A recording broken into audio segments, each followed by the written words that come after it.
Paper Mario: The Thousand Year Door is arguably the pinnacle of the Paper Mario franchise.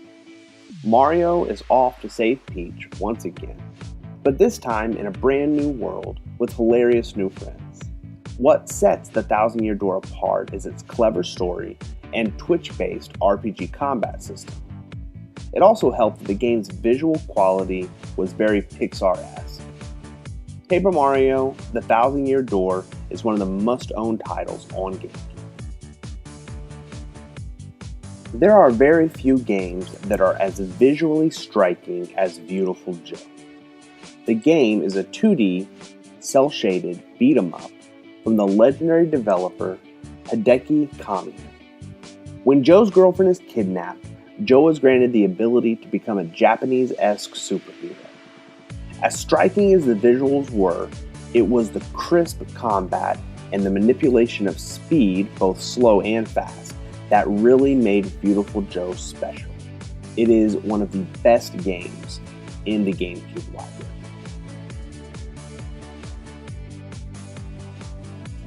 Mario Kart Double Dash is a hot button topic amongst all of Mario Kart fans. There doesn't seem to be any middle ground. You either really like Double Dash or you just don't. The big change in Double Dash was allowing two-player co-op in a kart. One player would drive and the other would toss the power-up.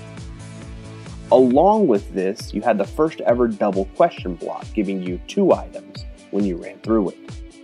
The game looked amazing and allowed for 16 players on LAN play. This was a college staple in dorms all around the world in 2003. Star Wars Rogue Squadron was born on the Nintendo 64, but it was the GameCube launch title, Rogue Leader, that made the series a classic. In Rogue Leader, you could pilot 7 different Star Wars vehicles across 10 story-based missions. The way the game looked and played was practically perfect. This might very well be the greatest non-first-party launch game of all time. Super Mario Sunshine is an often overlooked gem. After coming off the generation-defining Super Mario 64, Sunshine takes Mario on a little vacation to Delfino Plaza. The biggest addition to Sunshine was Flood, or a water jetpack that Mario used to both clean up the town and traverse through the levels. To this day, the water effects and environments created in Super Mario Sunshine are still impressive.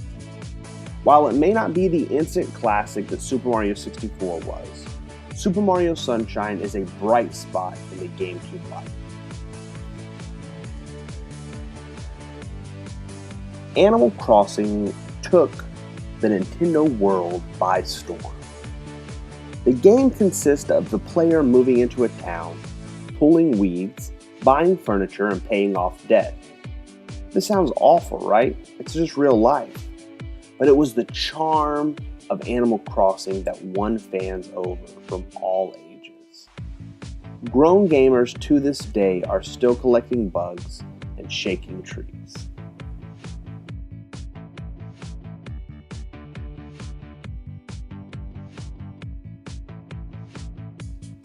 Resident Evil 4 is rare in that it's a sequel that changes up the status quo and actually outshines the original game. The previous Resident Evil games were known for their slow-paced tank controls, but Res 4 introduced the world to what is now common, the over-the-shoulder third-person view. You play as Leon, wandering around a Spanish town trying to survive the zombie apocalypse. The game is considered an almost perfect experience from start to end, and it changed the face of Resident Evil for its foreseeable future.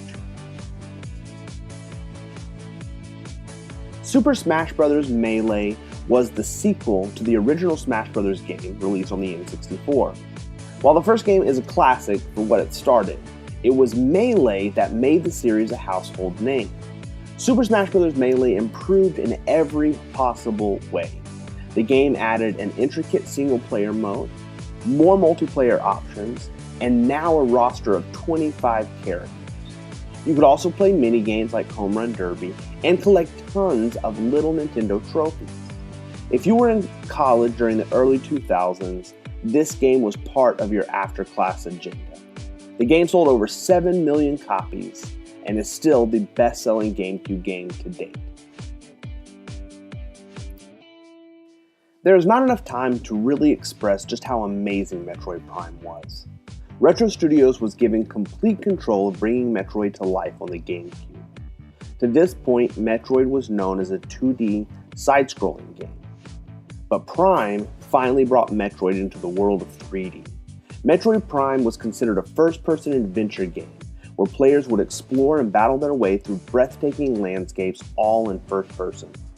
While it spawned several sequels and spin-offs, Metroid Prime still stands as one of the greatest Nintendo games of all time.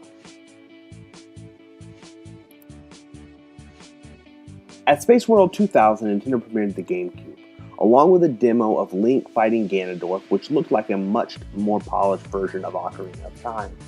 However, a year later at Space World 2001, Nintendo actually revealed the next Zelda game. It was called The Legend of Zelda: Wind Waker. The game was cartoony, cel-shaded graphics and took all of Nintendo fans by surprise. There were mixed emotions going into the release of Wind Waker, but what we got is one of the best games of the series to date. From the gorgeous open waters to the deep and intricate story, Wind Waker raised the bar in absolutely every single way. There just isn't a better game to showcase both the power of the GameCube and the brilliance of Nintendo's first-party teams.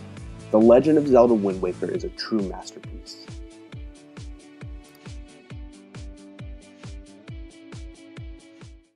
We hope you enjoyed this content from the Life of Gaming.